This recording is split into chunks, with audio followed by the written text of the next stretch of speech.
Bihar floor test ఏదైతే బల నిరూపణ టెస్ట్లో లాలూ ప్రసాద్ యాదవ్కి అతిపెద్ద షాక్ ఇచ్చాడు నితీష్ కుమార్. యాక్చువల్గా అయితే కనుక నితీష్ కుమార్కే గ్యారంటీ ఉందా లేదా అనుకున్నాం. ఎందుకని నితీష్ కుమార్కి 10 మంది ఎమ్మెల్యేలు నిన్న ఆయన పెట్టినటువంటి విందుకి రాకపోవడంతో లాలూ ప్రసాద్ వాళ్ళని కొనేశాడా లేకపోతే చీల్చేశాడా అన్నటువంటి సందేహం వచ్చింది. మరొక వైపుని చూస్తే కాంగ్రెస్ పార్టీ ఎమ్మెల్యేలందరినీ ఇటు మాట్లాడుకోవడానికి అవకాశం లేకుండా ఇతర ప్రాంతాలకు తరలించారు కాబట్టి ఇక కాంగ్రెస్ పార్టీ వాళ్ళని కూడా ఇటు తీసుకోవడం కష్టమే.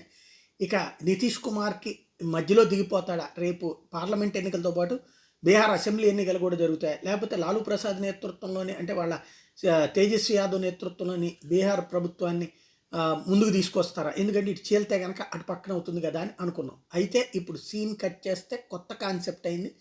నితీష్ కుమార్ విజయం సాధించడం ఒక ఎత్తు అయితే అనూహ్యంగా లాలూ ప్రసాద్ పార్టీ ఆర్జేడీ నుంచి కొంతమంది వచ్చి వీళ్ళకి మద్దతు ఇవ్వడం అన్నటువంటిది కీలకమైనటువంటి పరిణామం అయింది.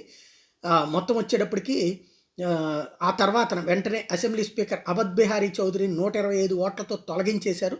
243 మంది సభ్యులు బీహార్ అసెంబ్లీలో 45 మంది ఎమ్మెల్యేలతో జేడీయూ, అలాగే బీజేపీ 79 మంది ఉన్నారు.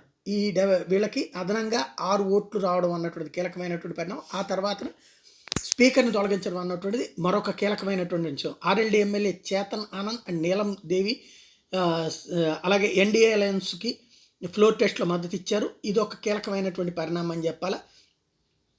క్రమంగా ఏది దెబ్బ కొడదామని చెప్పి లాలూ ప్రసాద్ స్కెచ్ చేస్తే లాలూ ప్రసాద్కి కూడా తెలియకుండా రివర్స్ స్కెచ్ వేశారన్నటువంటి విషయం బయటపడేటప్పటికీ ఇప్పుడు బెత్తరపోవడం ఆర్జేడీ వంతు అవుతుంది.